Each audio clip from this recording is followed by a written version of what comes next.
Good morning, everyone. Welcome to the day two of our HR webinar on future proofing fundamentals, a practitioner's perspective. Kindly mute your audio and video for optimum streaming quality.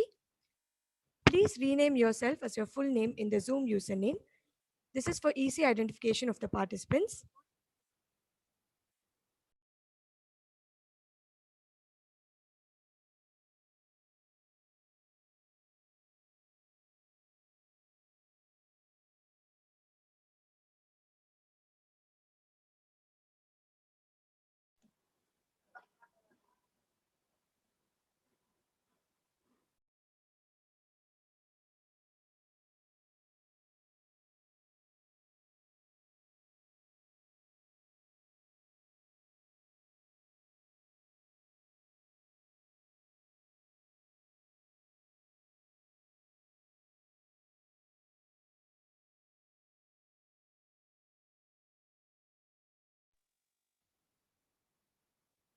An attendance link will be circulated in the chat box.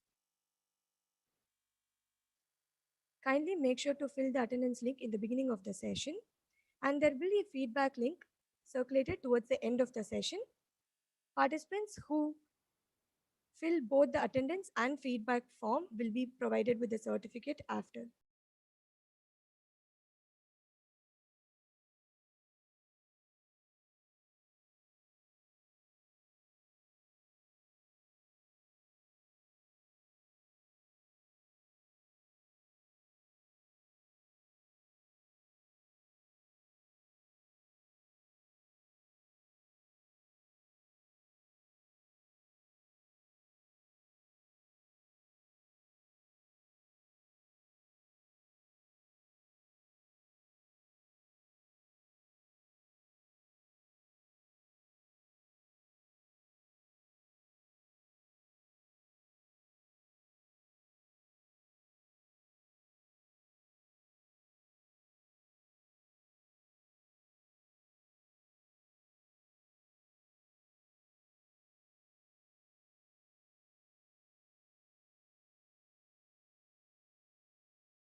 Once again, we welcome you all to day 2 of our HR webinar on Future Proofing Fundamentals, a Practitioner's Perspective. The ground rules for the session are: please kindly mute your audio and video for better streaming quality. Rename yourself as your full name in your Zoom username so that we can identify the participants easily. An attendance link will be circulated in the chat box in the beginning of the session, and a feedback link will be circulated towards the end of the session. Kindly make sure to fill both to ensure your attendance for the session. You can post your questions in the chat box to the speaker. The questions will be answered as per the convenience of time. With this, I request our MC for the day, Ms. Raghavi, to take over. Thank you, Kritika. It's a glad welcome we bring to you this morning, filled with desires, hopes, and dreams we all share. Good morning to all the dignitaries, guests of honor, and my dear students. With great joy and immense exaltation, I feel privileged to extend my warm welcome to everyone who have joined for the second day of the HR conference, jointly organized by Merit School of Social Work, PG Department of Social Work, Self-Finance.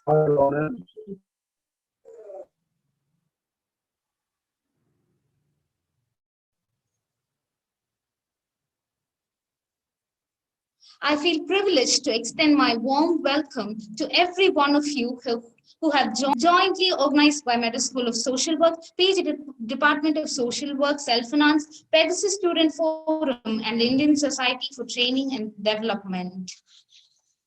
After the wonderful session we had yesterday on the topic, Cracking the Leadership Code and Organizational Resilience, we are here today to learn more in relevance to the ongoing pandemic.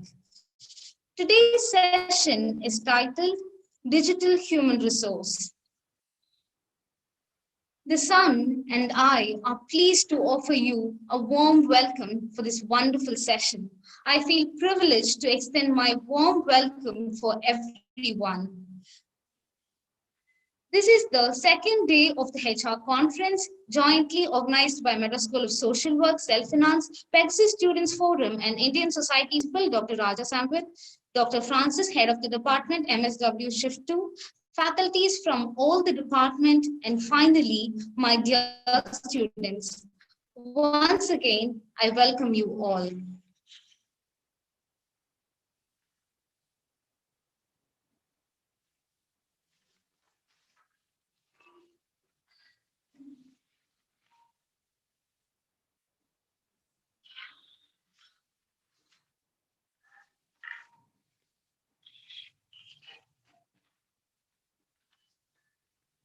Now I invite Nityashri to introduce the speaker of the session. Hello, good day everyone. I take immense joy and pleasure in welcoming Ms. Shobana Kailash. Ms. Shobana Kailash is currently working at Freshworks as HR Lead Engineering and managing technical talent acquisition and also the HR business partner. Ma'am has 20 plus years of experience as global HR professional working in global multinational environments such as America, MEA, and Asia. Ma'am is an alumnus of IIM Kolkata. Ma'am is Certified Compensation Manager by Clarkton Advanced Management Institute, Compensation Sales Professional, CSCP, and Global Remuneration Professional, GRP, by World at Work. Ma'am is a member of NHRLSF and volunteer at Ronald House of Charities. We are happy to have you here, ma'am. Okay, just realized I'm on mute. Thank you so much, Nityashri. I am so glad to be part of this engagement and looking forward to the wonderful interactions with all of you.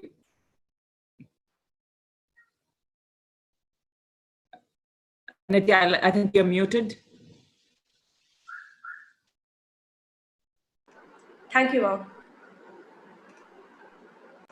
So I'll wait for your signal to get started, Nitya. I am going to share my screen whenever you're ready.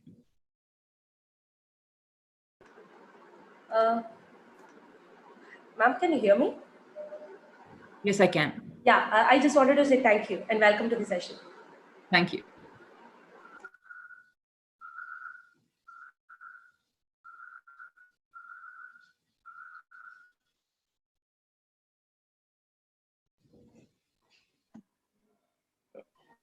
Shobana ma'am, over to you. You can start with the session. Thank you, Raghav. I'll just share my screen. Let me know if you're able to see it.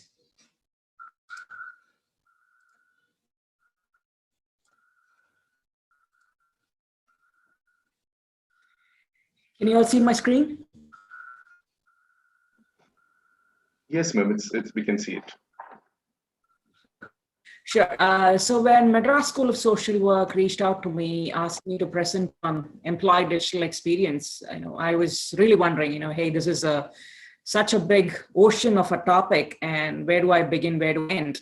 But luckily, Doris and others were very helpful in sort of narrowing down the context to what Freshworks' vision is in terms of digital experience. What do we see as some of the priorities in terms of digitalizing or digitally transforming HR, and how have we done it? What are the lessons learned? So my today's session is going to be focused very narrow on our experiences and our learnings. And you'll have plenty of options to stop me and ask me questions. So with that note, I want to get started. Right. So the roadmap for today is very, very simple. We're going to define what the digital experience is. We want to establish, why are we doing this? Why are companies doing this? We also will have an introduction to the concepts of robotic process automation, for instance. We will look at the digital transformation vision at Freshworks and where are we right now in this journey and where do we want to go. Some of the lessons learned so far, and we will head straight into Q&A. I mean, of course, you don't have to wait until the end of the session for the Q&A. You can stop me anytime during the process and just ask me questions. Right. So anything before we begin?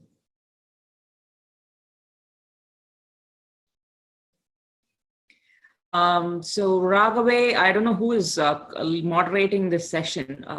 How do I know if there are questions? Will people speak up, or should I watch out on my chat window for questions? I need some help here. Ma'am, actually, Raghavi will be moderating the session. She's having some difficulties. So Raghavi will be moderating the session, and she will be posing the questions to you as in now. Things are coming in, questions are coming in. So Raghavi will take care. Yeah, thank you. Thank you so much. So as you all know, the digitalization, transformation is the most debated topic in HR circles, as well as the most hot topic. Everybody wants to know, where do we move? How do we move from being an operational HR function to more of a people and culture function where things are automated, things are data driven, and we are really upping the game on the employee experience. Right? So that's the whole fundamental or definition of what a digital experience is. I'm going to share with you the bookish definition as well. Right. So what is digital transformation? I'm not going to read it. I'll let you read it. And if there are any questions, just shoot them.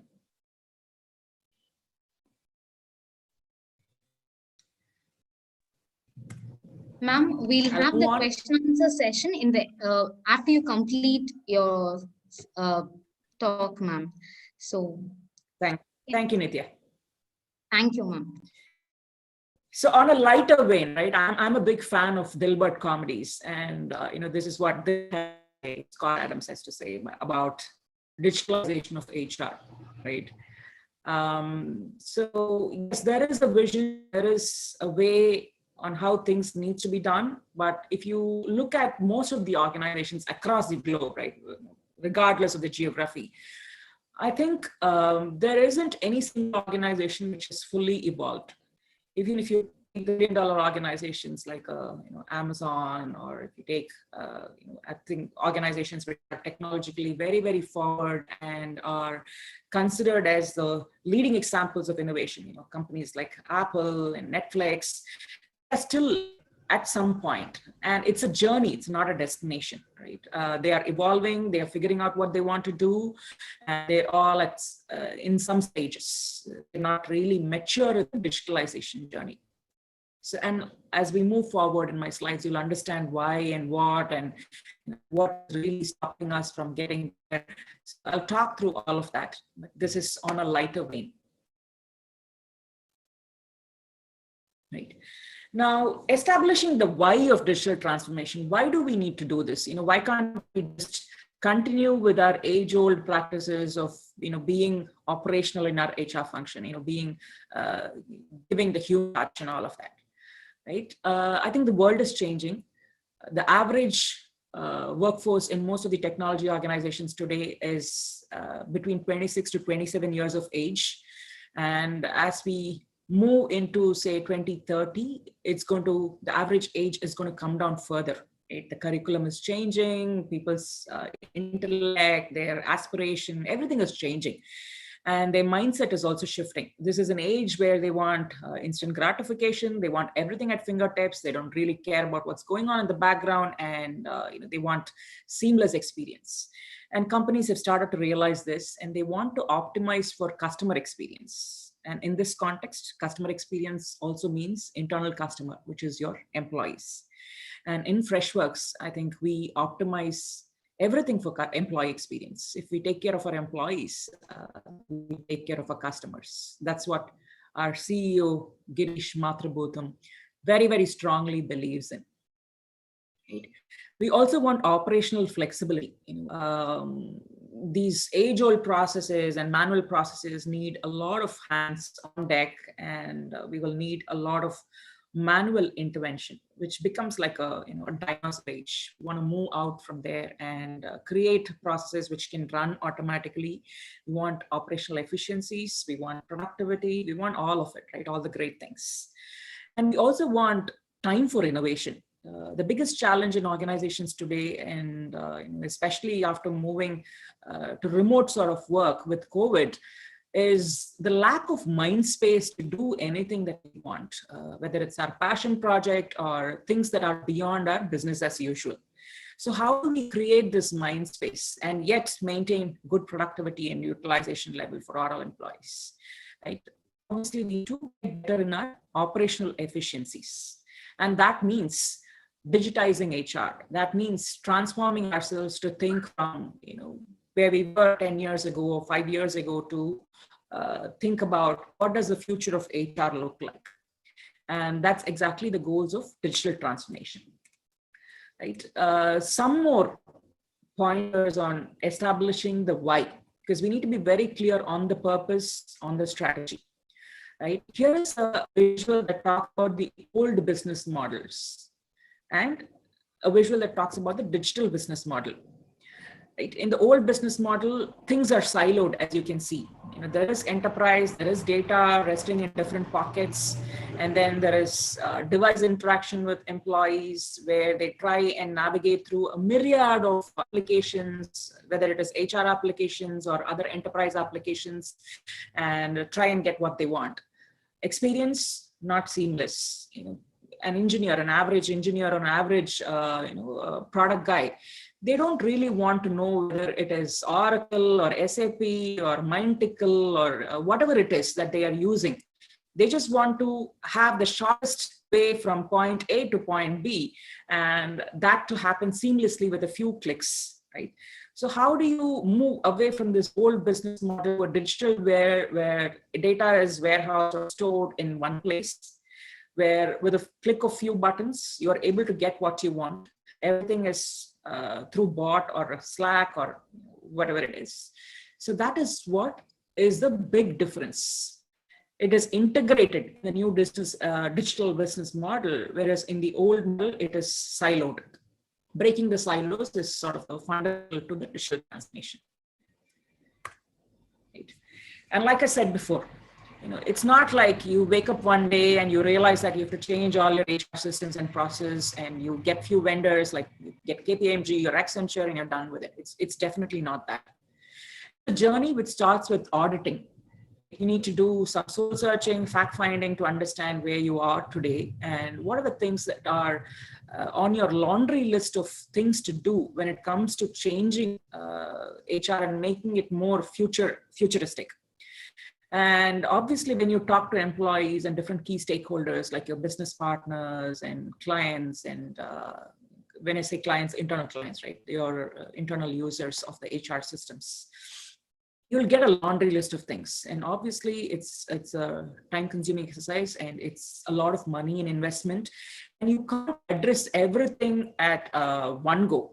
So obviously you need to prioritize. So how do you go about prioritizing? You work with a simple grid of high impact, high effort, that 4-box grid where you look at effort and impact. And you go after the low hanging fruits, which is typically your low effort, high impact type of projects.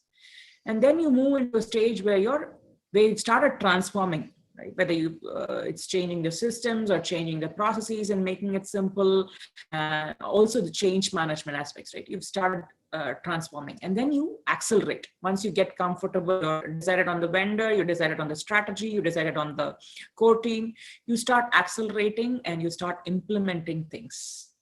And then comes a stage where you're pretty mature. You've launched projects, you've launched programs, and everything is up and running, but there are still areas where you need to optimize, areas where you need to make it better, right? It's always about, let's make it even better. And then you continue on this journey of optimizing. So it's not a project, it's a journey, it's a continuum. After you're done with optimizing, you come back again and audit whether things that you've done are really paying off. So the return on investment. So you continue on this journey and it keeps going on and on. And like, as all of you have heard, every technology has a shelf life, right? After which you have to upgrade, update, and all of that. So it is a journey. Another example of what a digital experience is. We all live in a digital world, whether it is ordering our food on Swiggy or ordering movies on Netflix, we want it with one click. And I don't know if many of you are aware, companies like Amazon, Apple, Netflix are heavily investing in bringing this user experience to life. What the future will look like maybe a couple of years or 5 years from now is, let's say you want to go to a point, from point A to point B. Let's say you want to watch a Rajnikant movie, right? This is one company, so let's talk about what is relevant. Let's say you want to watch a movie. So you just have to pick up your phone and speak to your digital assistant, whether it is Siri or Alexa, and say, hey, Alexa, I want to watch a Rajnikant movie. And it gives you options. It says, hey, we have 5 Rajnikant movies running in this, and this movie theater, multiplexes. And here is a distance from your point of location to the theater. And here are the transport modes. You can either use your own car or you can get Uber. And it orders Uber, also books the ticket, and your credit card is charged. It's just seamless. You just pick up your phone, in which you've already installed voice recognition, or you just Alexa, which is at your residence, and everything gets done for you in no amount of time. So imagine a world where you just don't have to get up from the couch, and yet everything gets done. Right? So that's the digital experience that companies want to create for employees. They want to let employees focus on what is priority, what is important. Right? We want engineers to focus on coding. We want product people focused on developing products. We want salespeople to sell more, and not sit there and navigate through the HR systems and waste an enormous amount of time, because we have created this dinosaur of complex system where they're finding it very, very difficult to navigate. Right, and I know you've parked the Q&A session for the last, but I do want to pause here a little bit and see whether the pace is okay if you want me to pick it up.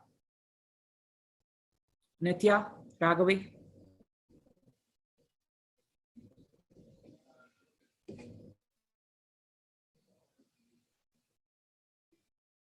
I'm guessing that's fine. I'll move on. Right. And like I said, the average age group, you see millennials coming out of colleges, and there's a by that says 93% of millennials said up-to-date technology, services, and solutions in their workplaces is important, right? And we have experienced attrition for this reason. People have said our systems are really little difficult to navigate, and they said they want to move to a company which is much more simpler. We don't know how much of that is true, but yet that is an anecdotal information, right? And I'm not referring to Freshworks, but I'm referring to one of the companies I work with in my past life. So employees want optimal experience everywhere, and they're not willing to settle for suboptimal experience. So that's just some sort of data point for us to consider as to why we need to embark on this path of digitalization, digital transformation. And here is reality. You can sort of relate this with the Dilbert comedy that I shared earlier, right?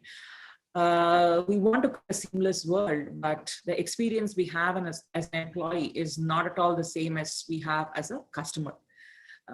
We do have to navigate through a myriad of complex internal business systems. It takes multiple clicks. Sometimes we'll have to enter data in multiple places. It doesn't flow seamlessly from one place to another. So these are practical challenges that we are encountering, right? And over 70% enter the same data in multiple systems to get their job done. Right? Technology, right? This is how it looks like. It all aims at data ubiquity, productivity, collaboration, visualization. These are some of the key search words. And SaaS has a big role to play in digitalization and digital transformation. Right. I'll move on to talk about some of the operational considerations. Let's say an employer or a company has made a decision to transform their digital journey and invest in that. It's a huge investment. You have to get stakeholders on board, right? Starting from C-suite to the frontline employee to everybody in between. You'll have to invest a lot of dollars. You'll have to wait patiently for a few months, right? In old age, you have to wait patiently for 2 to 3 years if you have to embark on a journey of digital transformation. Because you're talking about SAP and Oracle and all these on-premise systems, which have a huge implementation timeline. But these days, people are looking up to SaaS companies, not really with these organizations which have these long implementation timelines. For most parts, I'm not talking about everybody, because SaaS doesn't solve for all the problems. You have certain organizations which are fairly large with 500 employees or more than that across the globe. And at that point in time, SaaS can get a little trickier. So the employee experience should be bottom up, right? And of course, tied to the strategy. So the shift that you're seeing in today's world is moving from an organization-led or top-down strategy to an employee-led, bottoms-up strategy. And it should also be personal. Right. Let's say you are coming up with a reward and recognition program. You're going and recognizing folks that have gone over and above their day jobs to get things done, to contribute to the success of the organization. And you just have a public recognition and you send them out a gift, which is not personalized. Vis-a-vis sending out a gift which is personalized, which has relevance for the family as a whole. Which one do you think has more meaning and value? It's certainly the latter, right? The second one, which is personalized, which appeals to the employee and beyond the employee, right? People want experiences to be as well as something that takes into consideration how an employee feels at a frontline level. So the experience should be bottom up. Again, just getting a little bit technical on the journey to digital transformation. It starts with assessment. Like I said, you want to understand what do your employees want? What do the customers want? What kind of benefits will the employee get if we start? And does it align with the company strategy? Because you don't want to go off on a tangent and do something which is not aligned with the company strategy. At the end of the day, we're all running not for profits, right? It's about turning a profitable business into more profitable. So you have to start with an assessment And then adoption. You decide on which are the app systems. You have to build your entire communication strategy around it. You have to think about how do I effectively recruit. And one example that I can give is, there was a day in where you have to go through recruit in a company will have to go through thousands and thousands of resumes, screen through it, find the keywords, and effectively shortlist, say, from 1,000 resumes to 10 or 15 to present to the hiring manager. But gone are those. Today we have efficient solutions in our hand. We have resume parsing services and tools, which will, if you dump, say, 10,000 resumes, in no amount of time, it will churn out 10 resumes which are the best fit for the job, right? And look at the amount of time it saves for all of us, right? And look at the efficiencies. If you have to scroll through thousands of resumes, it's manually impossible to do an efficient job at it. So next phase is the digitization. Right? Now you've decided what applications you want to implement and what technology suites you're going with. Then you go into smart technology adoption, which is you integrate with the rest of the pieces. You look at what errors might come up. You set up a test environment or prototype, or a sandboxed environment if you have to get too technical about it. And then you get user acceptance testing, and you log in errors, and you go down this path. Right? And then you integrate it with the rest of the systems. Already have, say, 1,000 systems or applications in the company. The new application that you're buying or building has to seamlessly integrate with other systems. And you need to have a very secure data flow. It's all about data privacy, securing your data, and making sure that you have these guardrails or boundaries so that your data doesn't leak. And all of this is confidential data, right? And then eventually it will result in improved staff efficiencies and productivity. That's the whole aim of this digital transformation. Right. And coming back to what I said earlier, why is there so much of focus on employee happiness? It's very simple, right? Happy employees, happy customers. Happier salespeople, better sales results. So happier employees are 12% more productive, a study by Deloitte. 1 in 3 employees are willing to give up $5,000 a year in salary to be happier at work, right? So happiness is becoming a big thing at work. Happy environment is part of our culture code. If you're not aware, we take it very seriously, and our employee engagement results and how we work around the action plans based on the feedback from employees is very, very important for Freshworks as an organization. It's a huge part of our culture, making employees happy and engaged and find purpose and meaning in their work. Happy employees, when we say happy employees, we actually mean throwing a lot of benefits and money at them and making them happy. That's not me. Rather, happiness is helping them find purpose and meaning in their work. How do we create a spring in the step? Think about coming to work every day. Create that happy work environment. And I think that's been the USP for our success so far. And I'm sure if we preserve and scale the culture, it's going to take us, we want to go a few years down the line. Right? And some of the key aspects in our digital transformation, we are looking at these 4 pillars. If the cost of not doing this or the lost opportunity is we will have reduced productivity.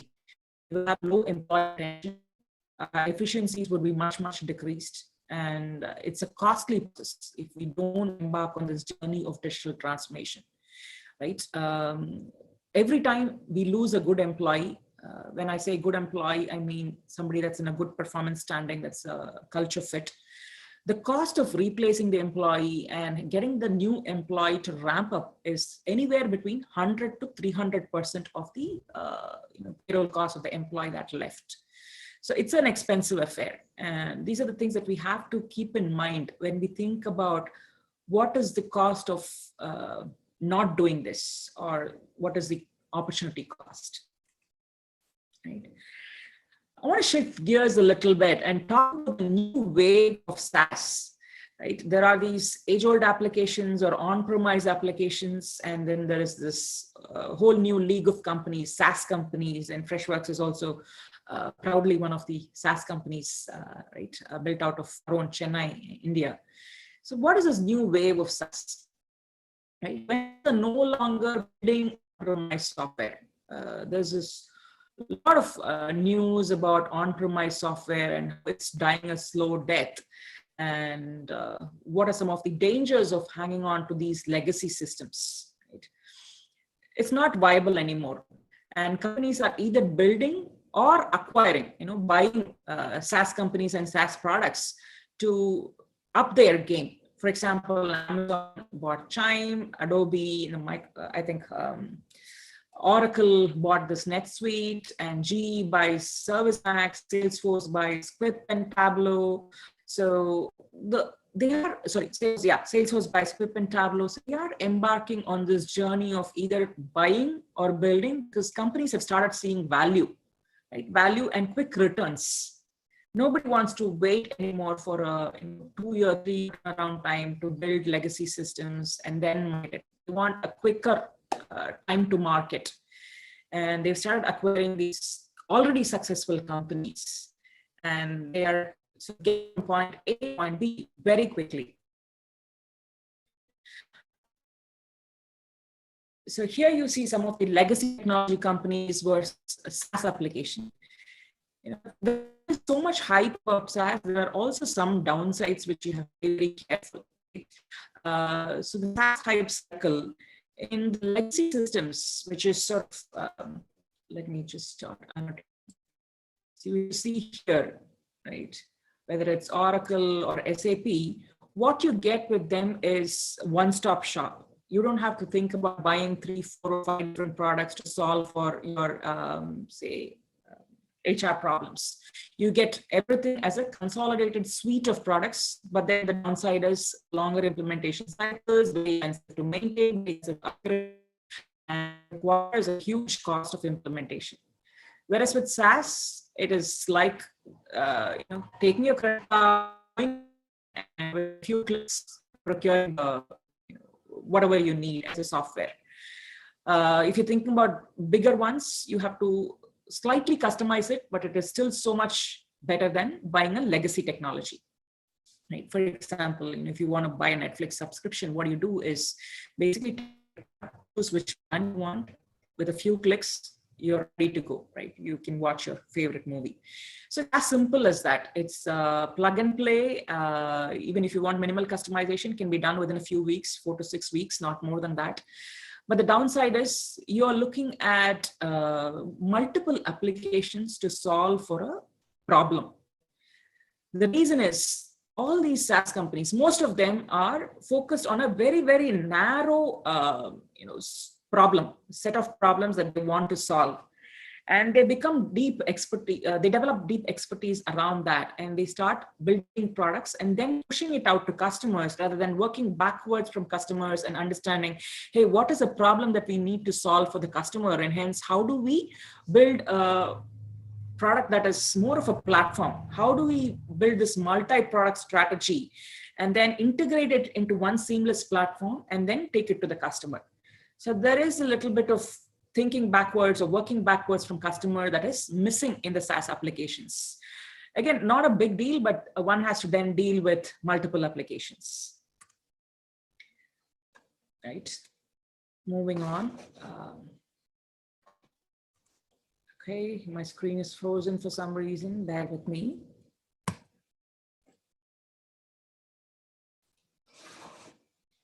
I'm going to stop sharing and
Okay. Sorry, internet was acting up. I'm back on track. I'm hoping you all can see my screen. Just let me know Yes, if you're not able to. yes, ma'am. We are able to see the screen. Thank you. So SaaS companies, like I said, have started recognizing how these multiple applications are posing a challenge for the end user, and there is a new paradigm shift that's seen in the industry. Right, they want SaaS as a business differentiator, and right, we want a multi-channel or omni-channel experience, which is providing a suite of products that solves for the customer problems through a platform and not really these standalone applications. We want to open an integrated SaaS experience and apps, which can easily integrate with existing enterprise applications and faster time to value. Without the longer time to implement, we want to quickly deliver value to the customers and end users. And this is what we are also using as our guiding North Star or guiding principle when we start devising our Freshworks employee experience and customer experience. Right. And I'm going to simplify this for you. Without talking too much into different pillars or different keys, I'll just focus on two keys and how we are very, very narrowly focused on these two keys for a better employee experience. One is robotic process automation, which is nothing but taking your manual processes and translating that into an automated process where without manual intervention or with little bit of manual, you can still achieve results that you want, right? For example, let's say you are going to a Make My Trip or a Expedia site, and you want to book a ticket to say Goa to spend vacation with the family. What you see there is a chat bot, right? On the right hand side, on the bottommost corner of Make My Trip or your Expedia, what you see is a chat bot, which is asking you, hey, what do you want to do? How can I help you? And then you feed some initial questions, and then if it is able to help, if it is within the defined automated process, it helps you. It helps you navigate through the website. But if it's not able to help you, it's going to take your details and pass it to the customer service agent, who will then call and solve for your problem for most parts, right? And that is what is robotic process automation in layman's terms. There is a bot working behind. It understands why the customer is hitting the web page. It understands some of the basic needs of the customer. It also understands that there are certain limitations that it do as a bot, and there are certain processes which requires human intervention, which needs to be escalated to the right person. So it takes the customer details and then pushes it to the next level or tier 2. Right? So that's in simple terms RPA for you. I'll talk about unified engagement. Unified engagement is nothing but employees want invisible apps. When they come into an organization and the different interactions they have with HR and finances, they will have to fill up their PF forms, they'll have to fill up their expense reports if they've made some expense in terms of relocation or any expense, right? Traveling from one office to another, and you want to fill their forms for performance management. They don't really want to know whether it is Lattice that is working behind the scenes, or Coupa or File or Oracle or SAP. They want invisible app. They want one container app. They want a single window where they can, with the click of few buttons, they are able to get what they need. They don't really care about, which vendor is supplying what. All they want is a unified experience. They don't get lost in this myriad of applications that we have in HR or finance and struggle with it. That's when the frustration comes in. So we are focused on building a unified engagement where with a few clicks, employees get what they want and they don't struggle for information. They're not lost in this maze of apps. Now, here are some of the key things which work behind the scenes when it comes to robotic process automation. You have technology, it is housed in a very guarded and safe place. And then you have somebody taking care of maintenance and support. You have a well architected or a bunch of engineers that are working on maintenance of these and building all these softwares. And then you have a repairman who's taking care of all the bugs and errors. So there is a whole bunch of people that are working behind this robotic process automation. It's not really a machine that is doing everything. There is humans involved behind, but what you don't know is that there is a human behind all of this. What you see as an interface is a bot, which will provide you with a set of answers. And I'll get into more technicality. I'm skipping this slide because it's way too technical. So unified engagement, right? What is unified engagement and why do we have to have a unified engagement? Like I explained before, we are moving to an employee-centric approach at Freshworks, and not at Freshworks. Most of the organizations have taken this path, where we want the employee to be at the front and center of everything that we do. It's all about optimizing the experience for them. At the same time, how do we not lose focus on our business strategy? So tying it together is the key. And how do we achieve the balance there? It's about the well-being of employees, making sure that we are preserving a culture as we do this. We want to make sure that the employees are fully engaged. We want to have flexibility in how we move beyond our processes and help the employees, right? So all of this is at the front and center. One such example is the example of onboarding, right? In today's world, it is pretty much manual. How we onboard is, we are, we have a bunch of apps, and then we have a lot of heroes that are working to make sure that every employee that's recruited is coming on board, and on day one, employee has ranging from laptop to badges to access to the different tools to all the apps on the laptop that are preloaded and given to the employee, and then training how to navigate systems. So everything on day one, right? And day one has to be lightweight and engaging for the employee. And there are a whole bunch of people that are working together to make this happen. And is there an opportunity here? Certainly, yes. We can remove this whole bunch of people and define very, very standard operating procedures and automate all of this by using a bot. The bot will constantly keep in touch with employees, make sure that their experience right from the time of offer or even before offer, right? The experience begins right from the moment that an employee or a candidate gets in touch with the company. And that's when the experience actually begins. So how do you take processes that are repetitive, processes that are standard, that won't change much, that won't require human intervention, and automate it and make a bot do all the work that a human can do? And then the bot also needs to escalate. It can't handle things. So that is exactly your bot or artificial intelligence or robotic process automation. I want to dive deep and tell you, where are we in this journey?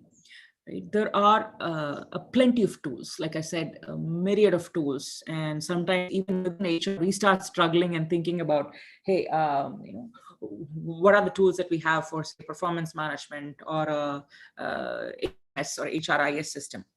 So there is plenty. But what we don't have today is one container app or a single window where employees can access everything in one spot. And our vision is, clients do not come first, employees. So if we take care of them, they're going to take care of their clients. And our G, who is our CEO, strongly believes in this. And this is also a saying from Richard Branson, right? And this is what our future is going to look like. Right? Unified and modern user experience, business experience. The business apps are all invisible. Employees will not know which vendor or which app they're dealing with. They will still get everything in one click. Right? So this is digitization. What you see here, let me annotate, is in the current scheme of things, this is a manual onboarding process or journey of coming into Freshworks looks like. We have a candidate who is loaded into our HR management. They become the new employee for the company. There are several heroes working towards this to make sure that every data is of the employees are entered appropriately, accurately into our system. There is email and phone calls, multiple phone calls made to the employee, when they join day one, after day one, making sure that their manager meets them on day one, and making sure that they have all the tools, system, an onboarding plan or a launch plan for the 30, 60, 90 days in the organization to make sure that they become a productive employee. But in a digitized model, what do we want to achieve is a candidate gets loaded into our HRMS, they become the new employee, and everything that they need up until their 30, 60, 90 days is digitized and unified on a single portal. Right? They don't have to reach out to multiple partners. There's very little manual intervention from our side to get to a productive employee. Right? So that's a new thing. The work is literally here in this block, where we are automating, we are reducing manual intervention, we are standardizing all our HR operations processes.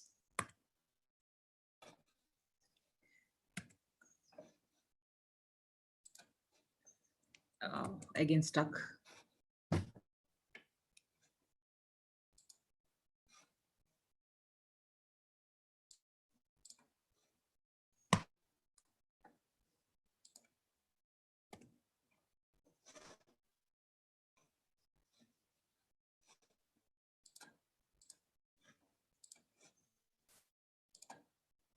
Sorry about this. Right. So in the future, when we arrive there, when we have this container app or single window, here is what the employee interaction will look like. Right? Let's say we have an employee called Prasad who wants to buy bagels for board meeting. So he doesn't have to understand, whether I should go to purchase or admin or facilities. He just have to go to Slack, which becomes pretty much the place where we reside, employees reside from 1 to 9, and they'll say, the bot will ask you, who will you buy from? I say, New York. Great. What's the maximum you want? And we buy or multiple purchase. It says just once, and then we go ahead and give the corporate card details, and then your bagels are delivered or pizza is delivered. Right? As simple as that. So moving from dinosaurs to when robots rule the world, right? So here is an example of salesperson, right? On the bottom half, what you see is, here is a robot, which is collecting from data from different sources, customer bases, CRM, existing proposals, checking duplicates, and then writing the offer or sales proposal, and then taking care of everything from making an offer to the customer, to placing an order, to canceling an order if required. And if there are any exceptions which cannot be handled by the bot, that is when it is pushed up to human intervention and the employee takes control of the process. So this is going to be the new age when robots will rule the world. So another example.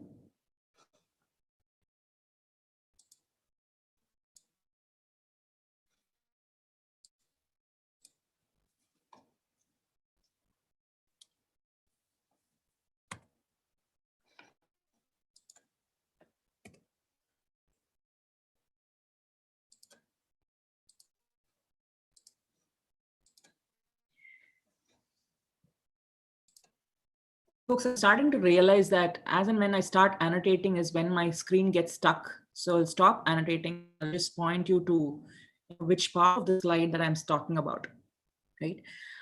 This is another example of what the world will look like when robots rule, right? So on the bottom half of the page, what you see is a robot reads the email. This is an example of HR workflow. Robot reads the email, it opens the document from the email, and it'll write the information from the Excel where the employee information is stored into the ERP. ERP is enterprise resource platform, right? Where we have, it's a warehouse of all the employee data. And let's say it's not able to handle it and there is an escalation, that's when it is sent to a HR person or a sales manager. So fully automated for most parts.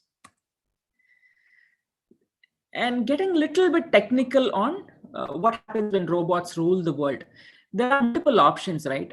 You can either go with an attended robotic process automation or a unattended. The difference between the both is attended has a human behind the robot, whereas unattended is fully automated. Right? There are differences in plus and minus in both. There are certain processes where you can use the unattended, and there are certain ones which cannot be fully unattended. So the world is changing, and some of the takeaways that I want to leave with you is, I understand that the audience is composed of practitioners, industry experts, as well as students. So my 2 cents or the things that I want to leave with you is there are certain rules of thumb when it comes to digital transition. The first thing is we need to have a very clear objective or a business case of why we want to do this. Second thing is, without the support of C-suite, things are not going to move forward. We need investment, we need buy-in from C-suite, from the front line, and everybody in between. We should not overcomplicate things. So don't wait for one SaaS application or one legacy system to solve for your entire problem, because that's not a reality. It's not going to happen. We may have to lean on multiple applications. But what companies should do is simplify the front end for the user and start developing container apps or one window usage. There's going to be multiple ideas that come up when it comes to employee experience. We will have to pick and choose from the long list and prioritize so that the efforts are low and the impact is high. And we also need to ask critically what works and what doesn't work. Every culture, every company is different, and there's no one size fits all.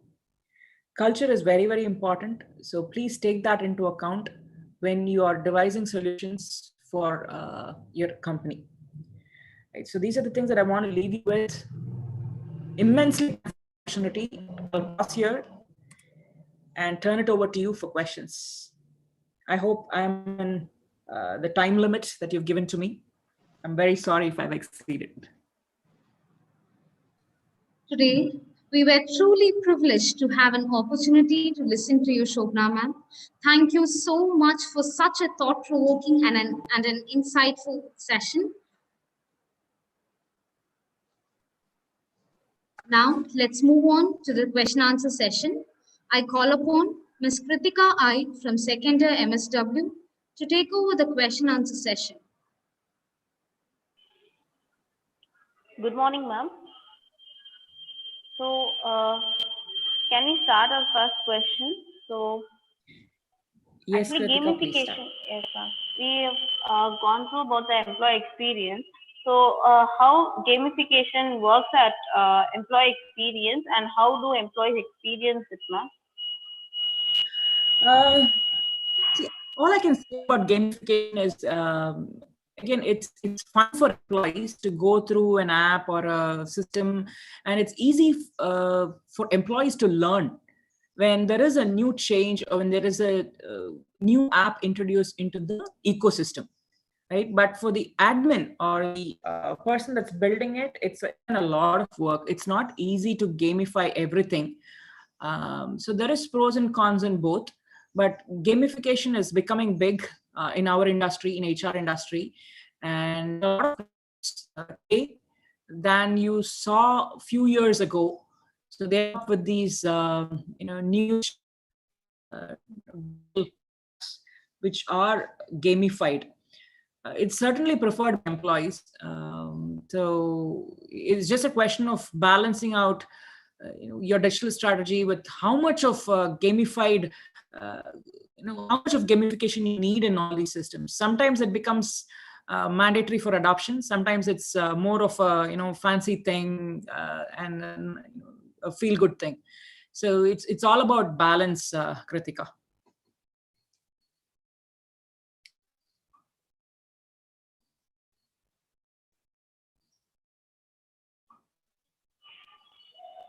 Ma'am, can I know the latest gamification trends, ma'am, like recruitment? Uh, Yeah, I can describe one example to you, right? yes. So we are also experimenting with something called as a Amber chatbot within Freshworks. So there are several things within recruitment area that you can gamify. My favorite example is when a candidate is trying to understand your brand, right? When, let's say, Kritika, you are trying to apply to Freshworks and you don't know anything about Freshworks, and of course you are ambitious, you have a certain skill which is very niche, and let's say you want to understand whether Freshworks is the right fit for you and whether you will be engaged long term, because employees today are very choosy and it's an employees market. So you're getting in touch with Freshworks, and there is a bot. You land on our webpage, and the bot starts interacting with you. The bot says, "Hi Kritika, what's up? How are you today? How can I help?" And you say, "Hey, I'm trying to see if there are positions that match my skill sets within Freshworks. How do I apply and who do I reach out to?" And the bot says, "Hey, tell me a little about your background, qualification, experience." And you start chatting with the bot. You share details. The bot says, "Hey, this is exciting. I have good news for you. I have these positions that match your skill set. Do you want to apply?" And the bot throws up, say, 3 or 4 positions, and you'll feel really good, right? A, you're being welcomed into the company. B, you have quick answers. C, you're finding opportunities within Freshworks without going through our thousands of job postings. In less than 5 minutes, all of this happens. So imagine that, Kritika, you as a user that's interacting with Freshworks for the first time will feel. It's doing it in a gamified way. It's asking you to pick 1, 2, or 3 from the choices that it's giving you. And then you say, let's say you pick a HR analyst, business analyst job. And then it throws you the job descriptions, and it'll chat with you and ask you, "Hey, what do you think are some of the things that you like about this job, and what are the things that you don't like? How can I give you more information? What else can I do for you?"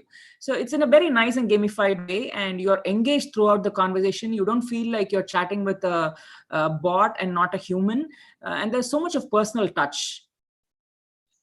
So this is one example, and my favorite, a personal favorite. I think if companies can get this right, it will be able to very seamlessly convert a lot of prospective candidates who are passive, who may not even be thinking about Freshworks, into the company, and the recruitment world becomes so much easier.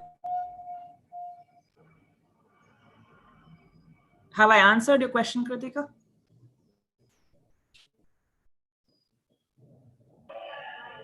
Yes, ma'am. Yeah, it's very clear. I got a clear example of you. And one more, ma'am. How do you handle digital resistance in your company, ma'am, in Freshworks?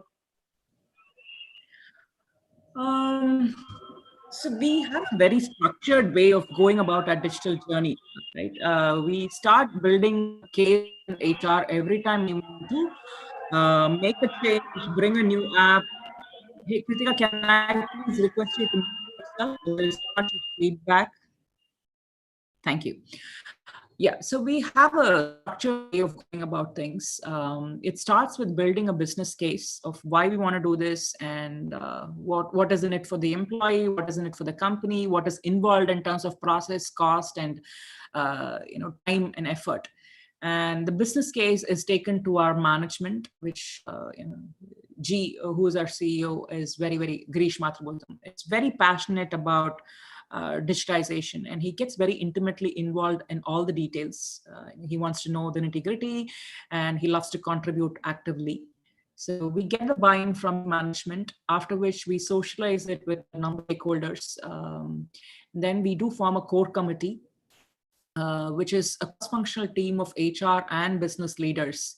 And we leverage the core committee to then manage the change through the organization. So the core committee helps us in propagating or campaigning for the change. There will be a lot of people who will resist and who will say, "Hey, why are we doing so many changes? Why don't we just make do with our current systems? Why are we constantly changing HR applications? How do we get to speed with all this?" So these champions in the organization work with different pockets of employees and leaders and make sure that they are fully convinced and they see the big picture. If we do this, what is the future going to look like? And we go through this in a very iterative fashion. It's not like we change everything overnight, and change always is hard, right? But as long as we communicate clearly as to how is this going to be beneficial for the company and for employees themselves, they are very open and very generous with their time and fully come on board. Thank you, ma'am. Thank you, ma'am. So,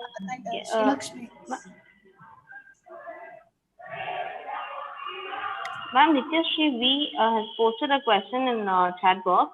So she mentioned, what is the biggest benefit in deploying in an RPA, and how to make people not to feel insecure about their job by transforming digital, and how to ensure the security by automation at HR?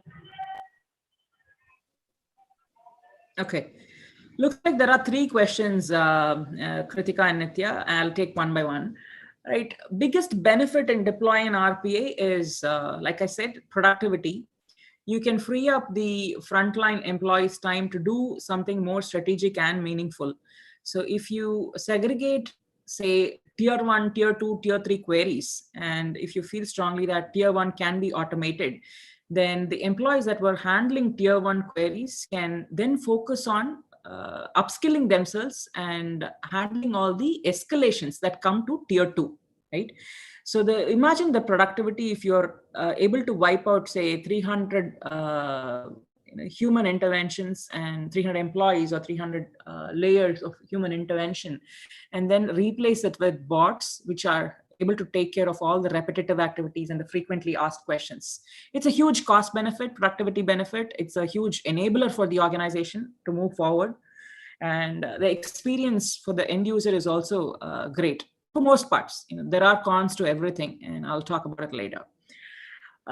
Yes, this is going to automatically create a lot of insecurity in people's mind. I won't say no, but there are ways to deal with it, right? Every change needs careful change management. We have to think through this change. It is not going to be done overnight. So there has to be a vision. There has to be a plan for how do you upskill and move the tier 1 employees into tier 2. How do you deploy them in other parts of the organization? So we are not really resulting in redundancies as we do this. So all of this has to be carefully planned. So transforming digital doesn't mean that people are going to lose their jobs and move out of the organization. It just means that the organization is upping its game, and the organization will have to be empathetic and make sure that its employees are valued and they are able to move to other parts of the company.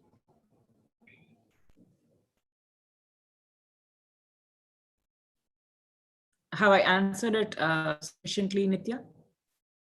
Kritika? Yes, ma'am. So, yes, ma'am. Another one question I've got.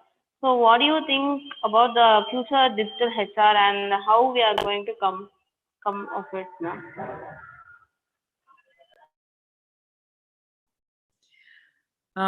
So let me interpret your question just to make sure that I've understood it right.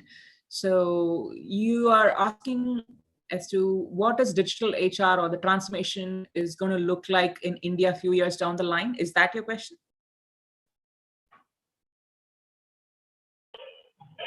Yes, ma'am. Okay.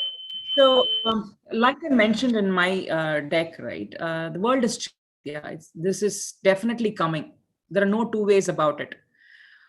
It's only a question of how ready your organization is.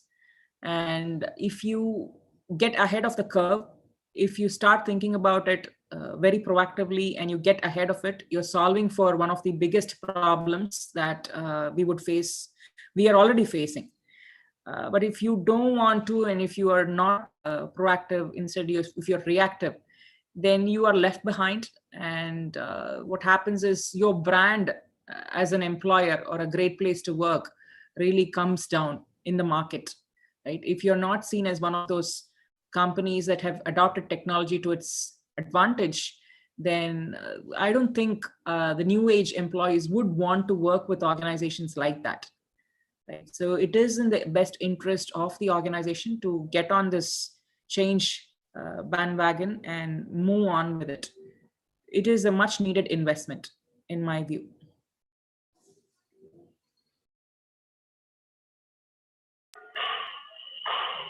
Thank you, ma'am. So, and one question, ma'am. How can we establish a safeguards to minimize the risk that accompanies the adoption of the technology?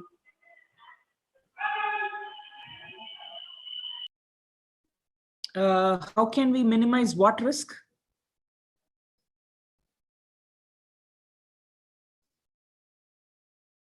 Can you please repeat the question, Kritika? How can we establish the safeguard measures and minimize the risk that accompanies adoption of technology in the future? We need to have a clear program plan, right? We need to have business stakeholders buy-in. We need to have a core team that's working on it that has the subject matter expertise. Whether it is reducing the exposure, data exposure risk, whether it is making sure that we are compliant in whatever geographies we are operating in, whether we are making sure that we are not creating systems that won't integrate with other existing applications. It has to be well thought through. We'll have to bring a bunch of subject matter experts to execute this flawlessly. There has to be a clear program plan. There has to be defined success measures. We need to have risks and mitigation strategies called out early on in the program. We can't be on a knee-jerk mode. Instead, we have to be on a very proactive mode. And it is always better to have people who've been there, done that on the project to execute it flawlessly. The devil is in the details, Nitya. It's all about flawless execution.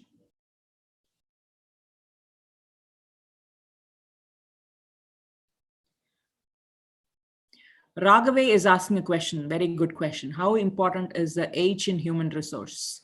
It's very, very important. And a lot of organizations are moving away from calling it human resource because that resource has attached to some sort of a negative connotation in certain geographies.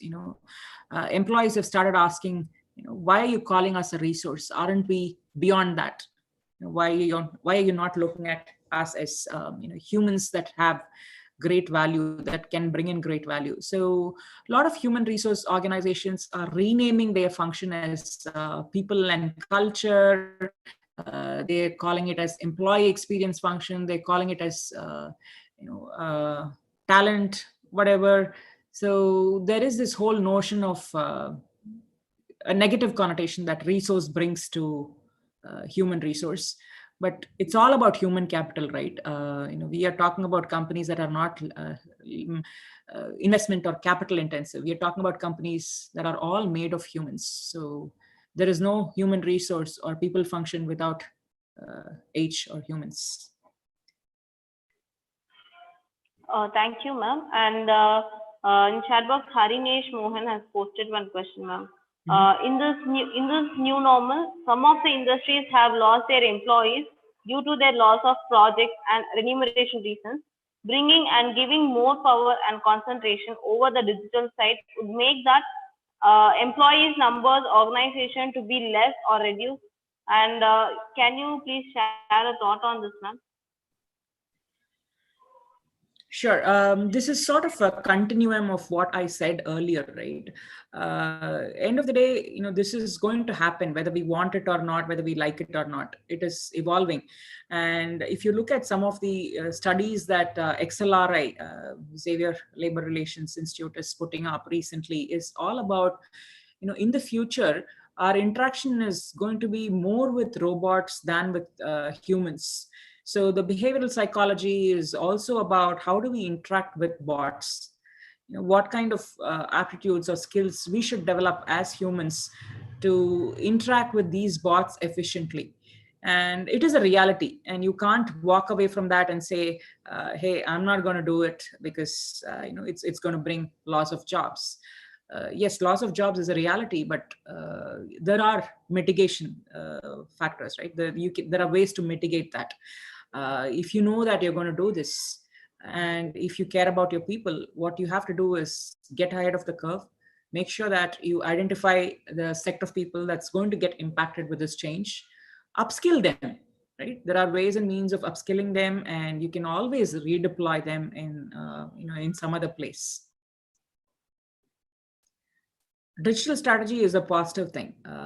Digitalization and transformation is a very positive thing, and I think we have to not only embrace it, but my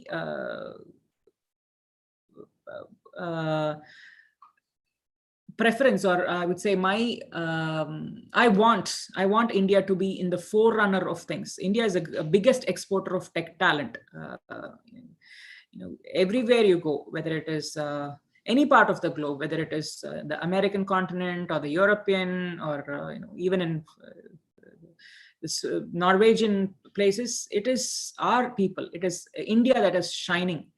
Every third technology talent is an Indian, whether it's NASA, whether it's in the American embassy, or whether it is in their security. It is all Indians that are defining the digital strategy.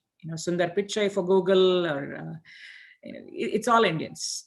So I think we will have to get ahead of this. We will have to be a front runner, forerunner. We will have to set a vision for the rest of the world.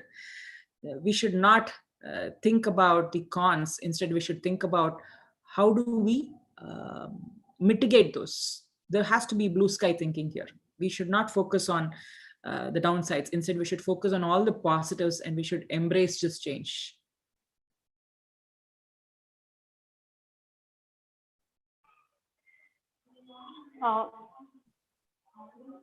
Ma'am, Harinesh Mohan has asked another question, ma'am. Is this going to happen? Would we, as HR, would be able to retain or give job security to our employees who would be at stake? Yes, that is a job as HR. Right? That is our job as HR. We are there not only to make change, but we also forecast the impact or ramification of those changes and make sure that the impact is minimized, and especially negative impacts. Right? End of the day, it's all about supporting employees, and it doesn't mean making redundancies. Do we have a digital design strategy that goes beyond implementing technologies? Tamil Selvan is asking this question. Good question, Tamil. And I don't know if you observed in my slide, the whole crux or premise of why we are doing this digital design is to support employees, is to make them feel good, is to make their everyday experience very, very nice and seamless. Right? From the moment the employee walks into the door with badging the access card until the time he gets back home, wherever he's working, doesn't mean he has to come into office. That experience has to be seamless. Employee has to focus on his everyday work, which gives him meaning and purpose, and not really spend time in doing things that are very administrative. And definitely, if the employee is doing administrative work to, say, claim expense or file a PF, or whatever it is, that experience should be done in the shortest time possible and most efficient way possible. That's the whole crux of this. So it is all focused on employees. Ma'am, the idea is not to just implement a fancy new technology just to show that, hey, we are using all these new age ones. The questions got over, ma'am, and thank you so much for your enlightening session, ma'am. It's really a productive one, and thank you so much, ma'am. And over to Raghavi. Thank you, folks. You all have a bright future in HR. There are so much of opportunities opening, and we've come a long way in HR as an entire industry, right? From being an administrative partner to having a seat at the table, and now leading from the front. HR is becoming more of a right hand to CEOs and the board. And they are leaning so much on HR to tell them what's going to be the next big thing. How do we solve for all these talent problems? So good luck to all of you. Stay in touch. And if there is anything that I can do to help, you know where to find me. So please feel free to reach out. That was a wonderful knowledge sharing session, ma'am. Thank you so much for patiently clarifying our students' questions. Thank you, Kritika. Now, I welcome Ms. Samprita from first year MSW to deliver the oath of thanks. Good morning, everyone.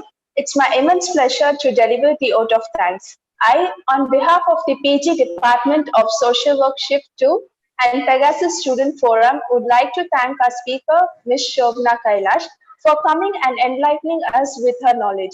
Today's webinar on digital HR was really interesting and it gave us deep insights into the topics that were discussed. The point where you discussed on SaaS, happy employees, robotic process, automation, and more were really amazing, ma'am. I'm pretty sure the knowledge that you shared was really helpful for all the students who participated. Thank you, one and all. Hey, thank you so much, folks, for having me. I am immensely humbled and privileged, and my special thanks to all the faculty members of MSSW. I greatly respect this institution. It's doing a lot for our society. So thank you so much for having me. Thank you, ma'am. Thank you, Ms. Samprita.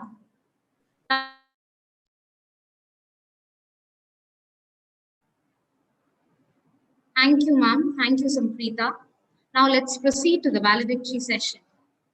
A smile is a universal welcome. I feel privileged to extend my warm welcome to everyone who have present in the valedictory session. Can everyone mute your audio, please? I feel privileged to extend my warm welcome for the valedictory session of the second day of HR conference, jointly organized by Meta School of Social Work, Self-Finance, Pegasus Students Forum, and Indian Society for Training and Development. It's my honor to welcome Mr. Raghupati V, founder and CEO of NSV Corporation, and I deem it a great pleasure to welcome Dr. Dominic Savio, Assistant Professor, PG Department of Social Work, Self-Finance, faculties, and all the participants to the valedictory session. I request Dr. Dominic Savio, Assistant Professor, PG Department of Social Work, to give us a recap about the 2 days conference.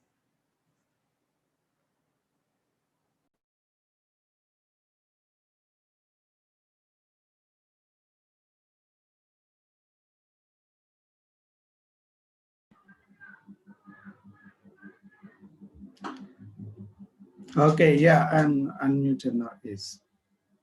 Yeah. Good morning, everyone. Yeah, welcome, sir. Thank you for joining us for today's session. Just to give you as to what we discussed yesterday, I would like to also invite the other team members. There is a documentation team, so that's working on like noting down the points from the previous session. So I just would like to invite the other students to join with me. Okay. Are they there? The other students? Yeah, please join and come in video mode. The other students, yeah.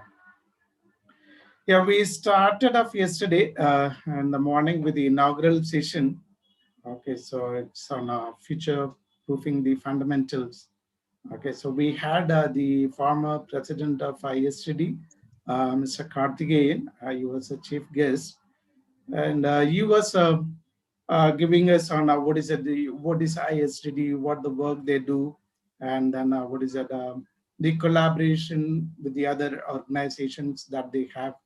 And they also, like he also suggested how students can take advantage of ISTD and then like not develop themselves. So that's very important aspect that what he mentioned. And in his delivery, he said he's not going, he asked the participants to just carry the sentiment.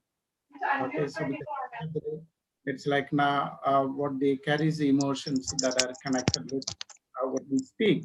So that's what he was talking about, like now students developing themselves, and he was thinking the future of ISDD, how it is going to be. So that's where he was telling like that the other members who can plan for the future. Okay, so in the first panel discussion, cracking about the leadership code, we had the panel members. Are the students there? Yes, sir. It is, yeah. So I just want students to share on that session. Good morning, everyone. The theme for the first panel on day one was cracking leadership code. The speakers for the session were Mr. Nakiran Tangia, Ms. Lakshmi Umapati, Mr. Satish Rajaratnam, and Mr. Sriram R as the moderator. The session started with the moderator briefly introducing the topic, where he further talked about breaking leadership code and building new age leadership. The first panelist, Mr. Nakiran, started by quoting the opening lines from Charles Dickens' book, A Tale of Two Cities. And he gave the definition of leadership as someone who knows the way, shows the way, and goes the way. He focused on how a leader should provide a psychological safety net to employees so that they can pursue their new goals not related to the domain and can be provided with space to grow without disturbing the organization's basic foundation. He also mentioned some other important aspects that will help in developing leadership code, like design thinking, subordinate development, and 2x2x2 method. The second panelist, Ms. Lakshmi, spoke about a woman in leadership role. She said that having a fixed goal, boldness, and courage can turn any woman into an unstoppable force who can overcome any circumstances to achieve her goal.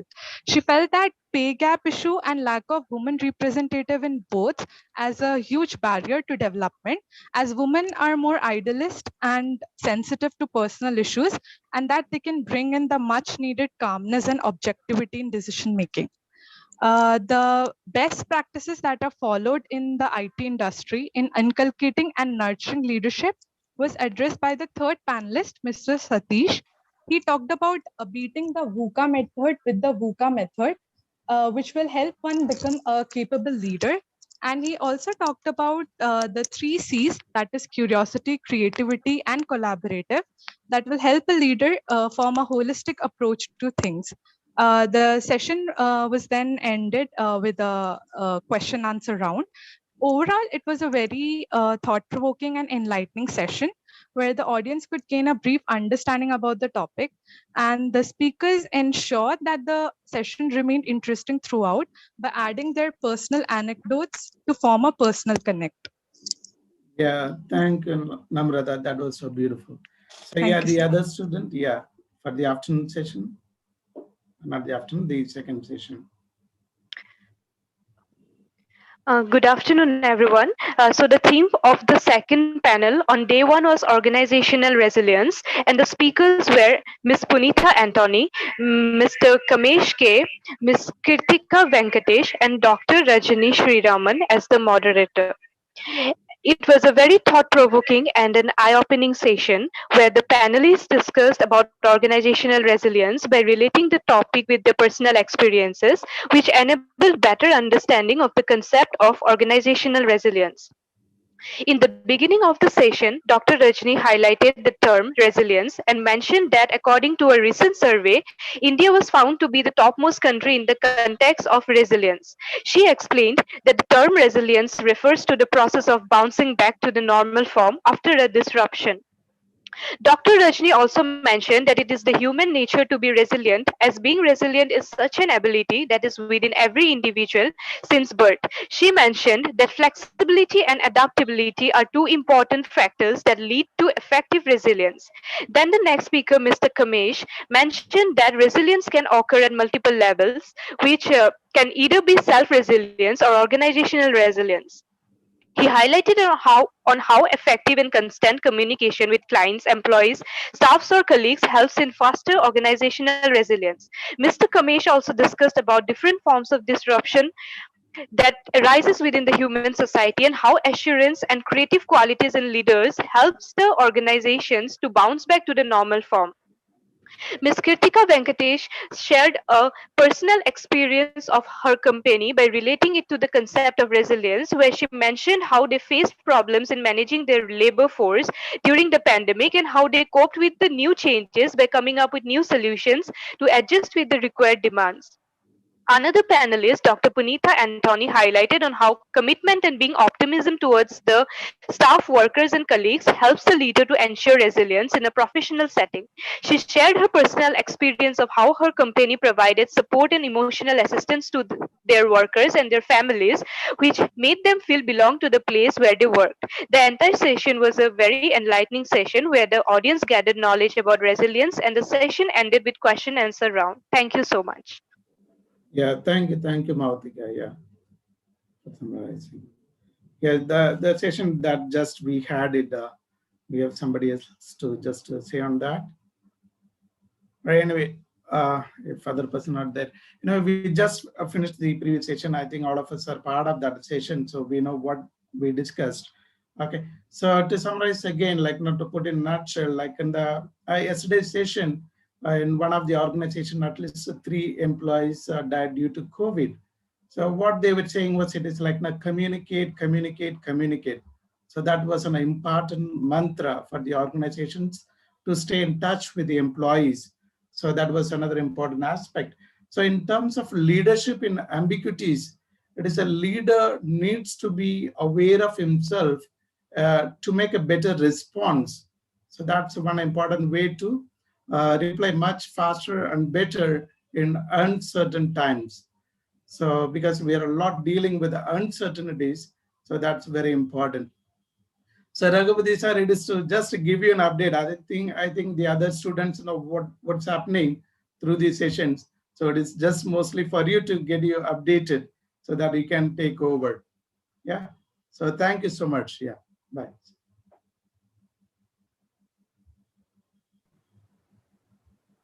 Thank you, Dominic, sir, and the students of Documentation Committee for the quick recap about the 2 days conference. Now, I'm honored to invite Mr. Sriram, Lead Digital and People Transformation, CIFL, to introduce the chief guest, Mr. Raghupati.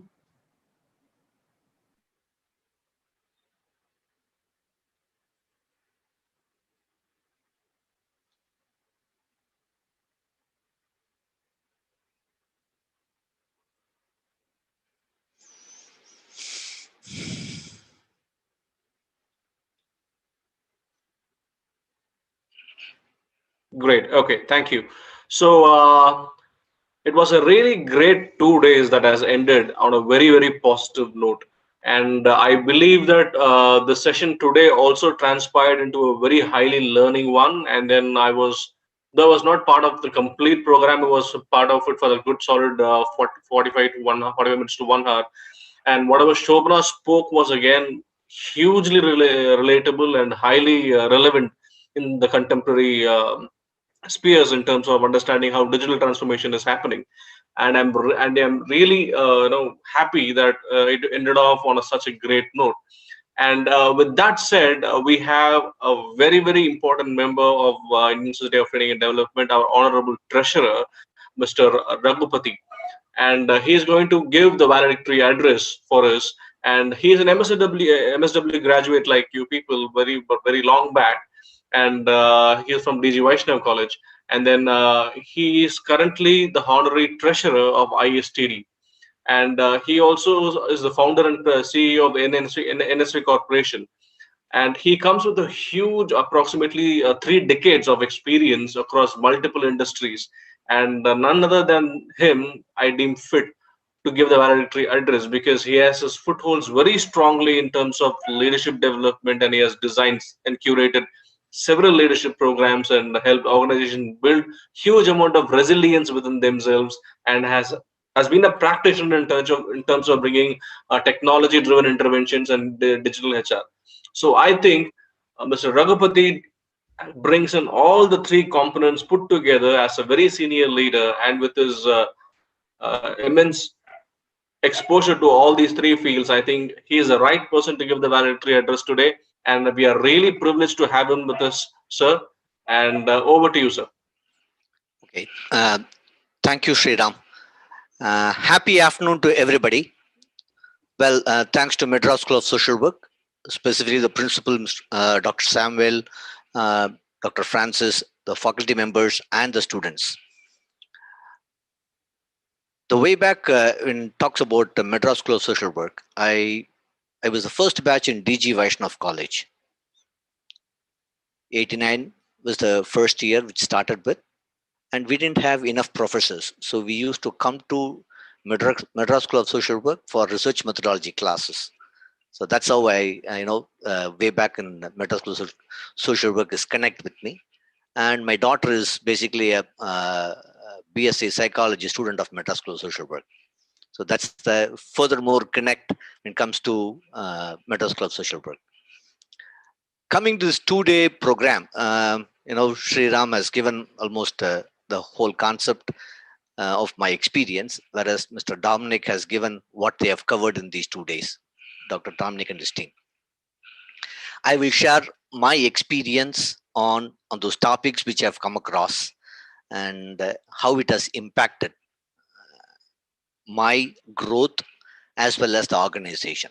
So cracking the leadership code, when you talk about there people who talked about different terminologies, let me put it very clear. I would basically work on small concepts, small steps, which can eventually bring in a huge impact. My experience with Professor Washio and Kumi of Japan, basically when I was in TQM Consulting, right, that has given me a major experience on the leadership code, how they worked on. And that's the time which I learned quite a few things from them. So when they land up in India, they would say, where is the factory? They would be staying in Taj. And would say that the factory is, in Padi or in Ambattur. So they would initially start, what is the time taken from here to reach that place?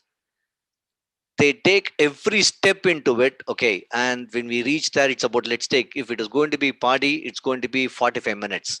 45 minutes. Indian traffic. Yes, Indian traffic, 45 minutes. Okay. 45 minutes. And then from there to the maybe initial meeting of 10 minutes, they take everything into consideration and they decide their plan. So my first experience with them is, as a leader, we need to plan. And that's how they do it. They do it meticulously and they ensure that they keep up the time. The leadership here, when we talk about, is you learn, basically you guys, you will learn from immediate bosses. 90% of your behavior comes from your immediate boss. So you need to ensure that you are connected to them, you understand them, and then you will be able to align yourself on what exactly is their requirement and what is your requirement. Unless and until your requirement reaches the maybe the organizational requirement, there is no alignment. I was in an organization where there was a very strong IR, and we need to send maybe about 250 people to one of the units in Mariamal Nagar, and another 250 people out of 600 people, another 250 people at North Madras plant. The union was adamant, saying that no, we will not be able to move. We have to bring in a picture to the union, and the management is very clear. We will not be able to operate in this place because of environmental reasons, because of pollution control board, because of furthermore reasons, because this is a takeover unit. So it took about 8 months for us to do a final settlement. But what I'm saying here basically is about the leadership. The leadership team was convinced, saying that it is possible, let's move forward. We have to talk to them and ensure that they understand what is the leadership requirement at each level. So I had an opportunity to sit with both the union leaders and said, you are a leader. And if you want your employees to furthermore earn support, and this is the only thing. And they were saying that give us a VRS. We were not ready to give VRS. We trained the leaders on how to communicate, what to communicate, what are the questions they will arise. Bring it to us. We will answer it accordingly to ensure that all their queries have been sorted out. It took 8 months, but 8 months without any disruptions. Basically, we were able. They gave us strike notice, everything, but without any disruption of a stoppage of work. Right? We were able to complete this process of 250 people at the Mariman Nagar and 250 in North Madras, and we were able to sign off. What I'm here saying is, as a leader, you need to demonstrate certain things, which is first you have to get convinced it is possible or not. The next level is, yes, how do I communicate to their level? When you go down to their level and understand what is their requirement, address their requirements, then that's what is a leadership requirement, basically to develop them to the next leaders. I'm connecting this to organizational resilience because the organization is very clear. Boss, we will not be able to stop work. How do we move forward? Suddenly they have given, we have planned it, but suddenly they have given a strike notice. Strike notice, they have given enough information saying that, okay, after certain days, we are going on strike. And they had, maybe during the lunchtime, they go out and shout all these things that are happening. We decided the production should not stop. So we had enough staff people, supervisors, accountants, everything, everybody. Every day at 4 o'clock, these guys will assemble, the staff will assemble, including myself. We will assemble, we will start operating each machines under the production guidance. And they saw this, and we were able to retain the production, what is their requirement. They got stunned. They said, guys, these guys are started producing. Our job is at going to be at stake, because we told them, if you are not going to come back, it's very clear that you will start from the day one. It is not going to be, we will decide whether to continue or not. But that's the one which the management gave a support, and resilience, which specifically with regard to, yes, we can come back, is the one which we looked at it. So I'm just connecting these two. As a leader, you need to understand what the requirement, management requirement is. Get yourself convinced. If you're not convinced, ask all questions to that. Ensure that you are completely convinced and try to translate to the next level of how it has to be communicated. Develop the next leaders. And this is the best example which I have come across personally. And it has changed a lot on this. As a leader, you need to understand each step of it and be aware at each step this has been there. What are the checks needs to be done? Do the checks and see whether everything is on the way. With regard to the leader which I was talking about, I was pretty well doing in a manufacturing setup, and they said you have to come to corporate level. I don't know how many of you guys have been to factory HR. In factory HR, the HR, the security, everybody, when you go down, when you go into a car, the car is open, they take your office bag, the room is open, everything is done by them. And you go, it's a 3-year practice, so you go ahead with whatever practice is. And next day, when I'm going to go to the corporate, the CEO of the organization calls me and said, Raghu, you need to understand what the facility you have been getting in your plant, you will not get here, because there are many CEOs, because it's a big corporate. There are many CEOs, there are MDs in this place. You need to take care of your bag. You need to take care of your lunch. Because when we say lunch, we will say, hey, keep the lunch here. It will be ready. We will go what time we want. We can have lunch. Nothing is possible. So that's the leadership. Because these small things, right? You will not be recognized. First thing is, it's a shock to you, because the security says you're one more person. Stand away. There is a CEO going. And that's not been there for 3 years. So you need to understand, change yourself, understand, and you need to guide your people accordingly. And that was, I think, it was a very small tips, but it was very helpful to me to understand, am I getting aligned immediately? Because it will take some time for you to get aligned. Now that you have the communication, you'll be able to align next what is required. There was one of the plant which is in Jammu. It was in an organization. About 150 employees were there. There were some issues which needs to be sorted out, and it's a fairly 3-year plant.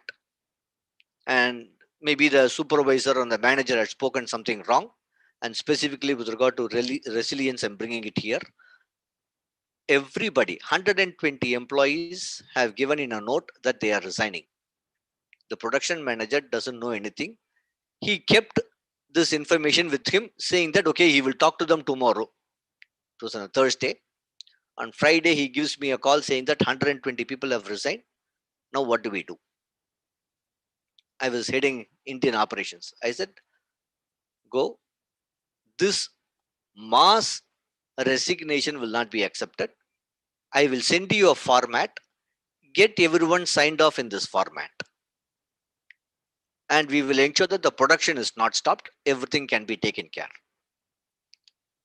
He said, no, the major big 3 customers are there and they have to have a production, all these things. I said, boss, anyway, it has created. Now you get your papers signed off. By lunchtime, he said, boss, I've got all the papers signed off. Done. They can come on Monday and get their whatever the dues are. I am sending 50 people from here, from Chennai. They will be reaching that place and ensure that the accommodation, everything is provided for maybe 3 months. We will do a re-recruitment and start doing it. We did that. And these guys who went back, some guys came back and said, sorry, sir, we didn't know this. I didn't know this would happen. It is because of this. We know there are quite a few skilled people who are there. We identified them. We took them into our grade and said, okay, you will start from the scratch. Why I'm saying here is basically the resilience. The management takes a call. Management has got a faith and trust on my side. Okay, Raghu, whatever you do, I'm with it. Let's go and implement it. The execution part has to be seamless so that the management gets a faith and trust on it. So this is the one which we have understand what the situation is. What would happen if I have given them saying that, okay, I'm sorry, you ask a sorry. If I have asked them to make sorry, my production manager will lose his face. He will not be able to dictate terms with the people. So here I was bringing it to the management saying that production manager is a guy who takes a final decision and let's go ahead and do it. The reason why at this point of time, we have to give a support to the production manager as a leader, what are all, he was not having that much of confidence, but we need to provide them that trust and faith in him. Boss, you will be able to take it care. We will not do anything for you. You go implement it, come back. And today that guy is one of the MNC's vice president operations. And he used to say, Raghu, the decision which you took was that changed my life, basically the way in which I communicate, the operate. But today I'm in this position because certain decisions which you took on behalf of me. So you need to identify their strengths. Wherever their weaknesses are, tell them this is what it is. So we gently move back and say there is sit and have a one-to-one and give a feedback. No, we gently look at it and say that it's a feed forward. Feedback is everything has happened. Now what next has to be done in due course, how he is going to respond. And that's what is very, very critical. Maybe I'm combining these two of leadership and resilience mutually. The reason behind it is that's my experience, and it coincides with every aspects of it.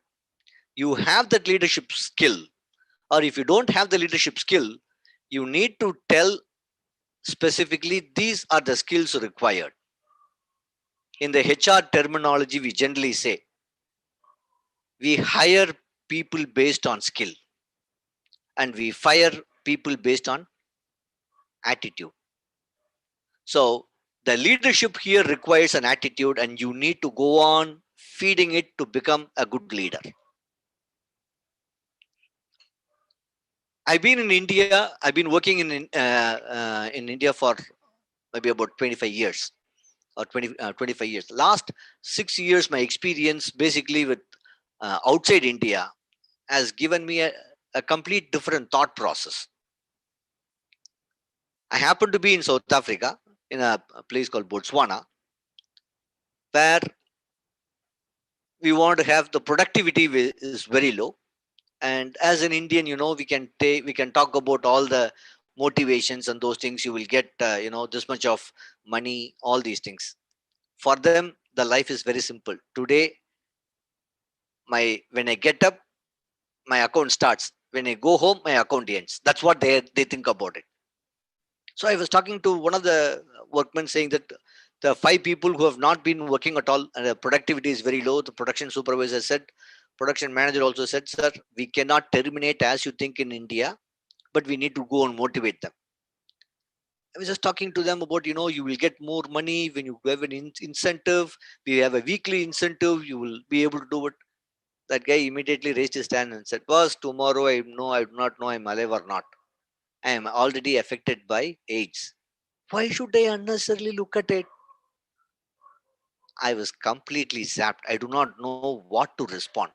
How do I motivate such type of people?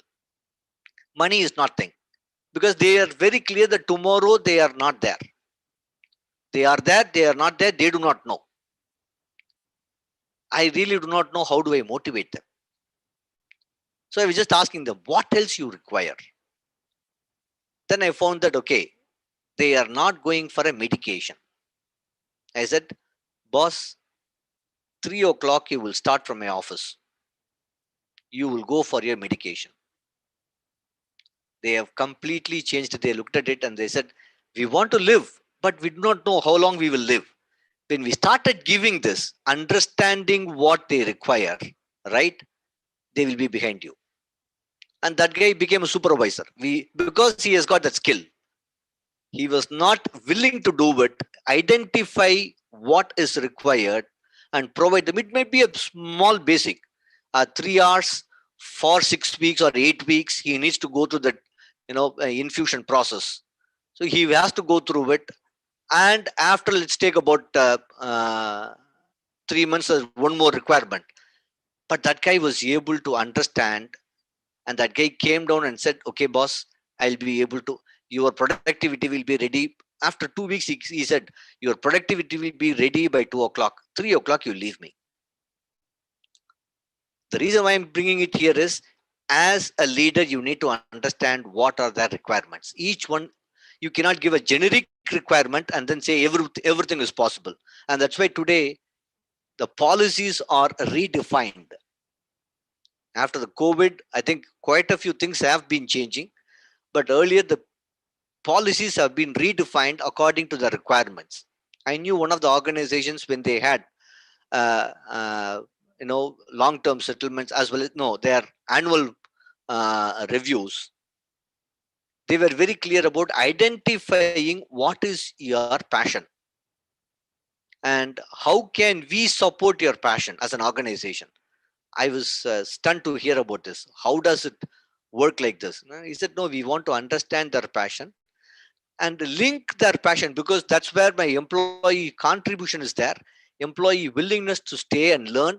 Because in any other organization, he might go and join, but I am differentiating by giving his understanding his requirement and ensuring that we both win-win situation.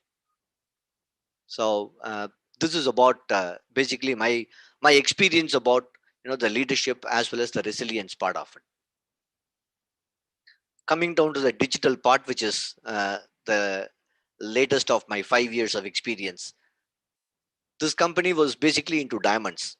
So we have a diamond mining, we have diamond cutting and polishing in India as well as in Africa.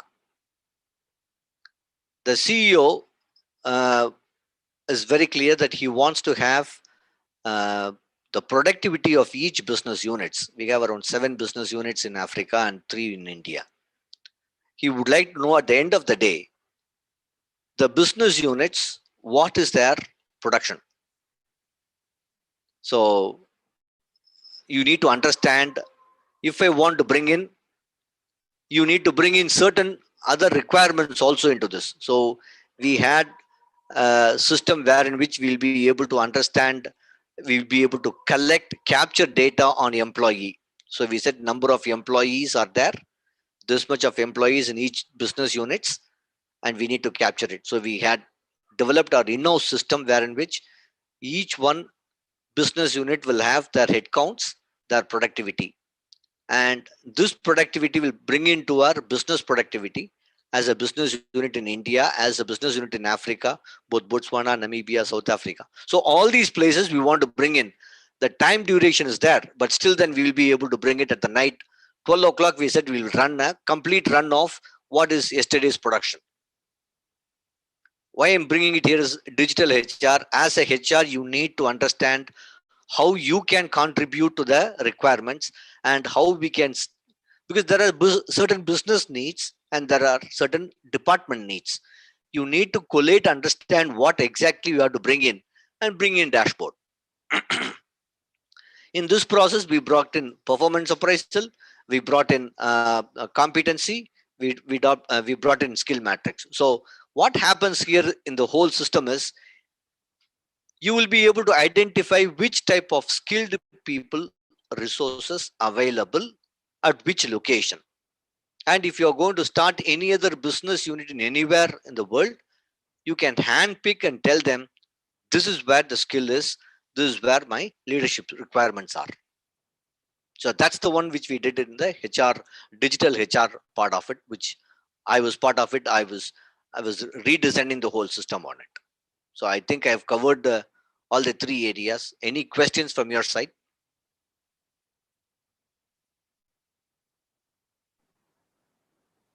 Students, if you have any questions, please post it in the chat box.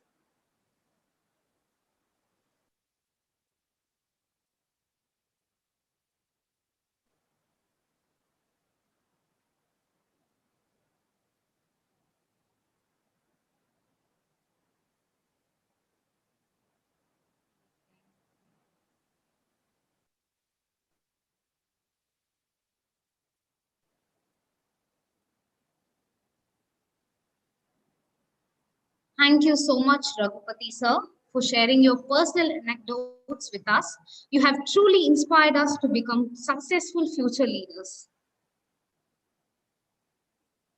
I just want to bring it here also. Maybe Raghavi, Father Manwalan, we work together. And Yes, how are you doing? Because quite a few names are known here, but I do not know whether I can connect to them. But some of them, yes, I know personally well. I'm doing good, sir. Thank you. Very. And my father has shared the experience of working with you in TTK LIG, and the journey was quite inspiring. And I was telling my father, you're truly a great leader, sir. And thank you so much for inspiring us through your words. And thank you so much for joining us with us today, sir. Thank you. Thank you for this opportunity. Thank you, sir. Gratitude makes sense of your past, bring peace for today, and creates a vision for tomorrow. I request Dr. Priya Doris, PEGSI Students Forum Coordinator and Assistant Professor of PG Department of Social Work, to deliver the vote of thanks. Hello.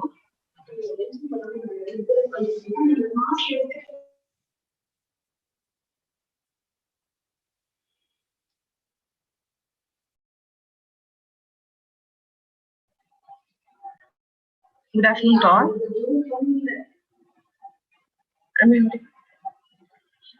Good afternoon to all. On behalf of PG Department of Social Work Shift to Madras School of Social Work, it's my privilege to propose a vote of thanks for this annual HR conference, which is jointly organized by Pegasus Student Program of PG Department of Social Work Shift to and ISTD. At the beginning, I would like to thank Almighty for His blessing for running this online webinar without any glitches.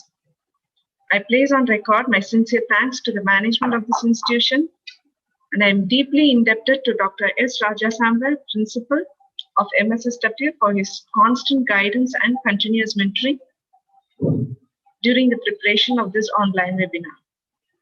We, the Pegasus team, would like to thank our HOD, Dr. C. Francis, of PG Department of Social Work Shift 2, and Ms. Damon Quinn, my co-coordinator, for their moral support to make this conference a grand success. I thank all the faculty members who assisted the students in various committees to execute this program finally. I also extend my hearty gratitude to all the speakers of this online webinar,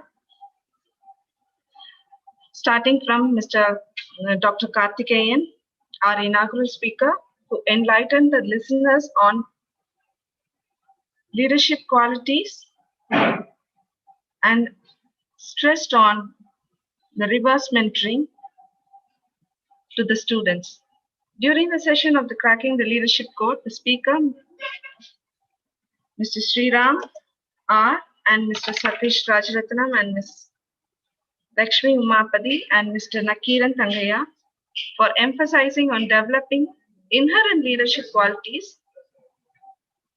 And to the second session speakers, Dr. Rajini Sriraman, Ms. Kritika Venkatesh, Ms. Punita Anthony, and Mr. Kamesh, who insisted on embracing the current situation and developing individual resilience. To the third session, Digital HR speaker, Ms. Shobana Kailash, I would like to thank you for giving a broad overview of the digital transformation in your industry and also in the world, and enlightening the students in various aspects regarding it. We, the Pegasus team, would like to thank the speakers of each session, and especially to Mr. Raghupati, our valedictory speaker for this day, for having spared the time and giving his valuable insights to all the three major criteria. And I personally thank all the speakers for answering patiently all the queries the participants have put forth during the session. My sincere thanks to Mr. Sriram, Secretary of ISTD, for helping us all through in the program. I thank my core committee member, Ms. Sri Lakshmi, Ms. Rohini, Mr. Ravi Raj, and Ms. Niloshni, who helped me through this program. I also thank the participants across the country for taking their time and attending this whole session. Thank you one and all. And I would like to place in record our YouTube live participants. For the inaugural session, we had 74 members in YouTube live, and we had a playback of 289 views.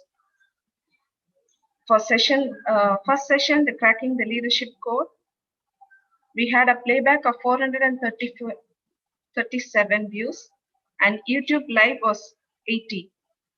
For Organization Resilience, we have the playback of 320 and YouTube live 40. For Digital HR, we had a YouTube live of 50 members, Zoom 72 members, and playback is still rising starting from 120. So I thank all the participants for taking their time for this program. Thank you.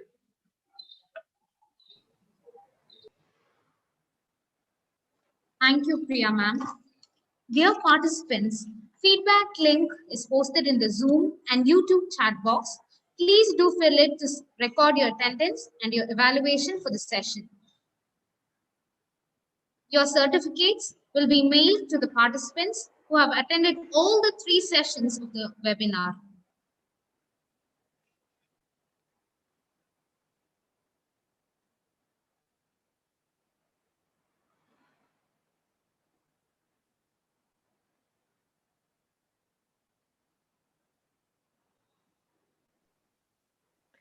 The Zoom and YouTube will be kept open for the next 5 minutes so the participants can fill in the feedback form using the link in the chat box.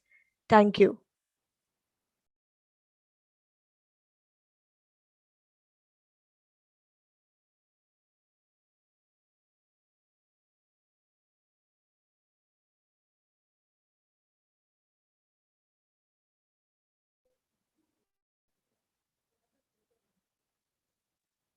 Thank you so much for joining us in this 2-day webinar on Future Proofing Fundamentals, a Practitioner's Perspective. Please stay tuned with us for our further programs from the Pegasus Forum. Do subscribe to our YouTube channel to get updates on our live programs. Thank you and have a great day.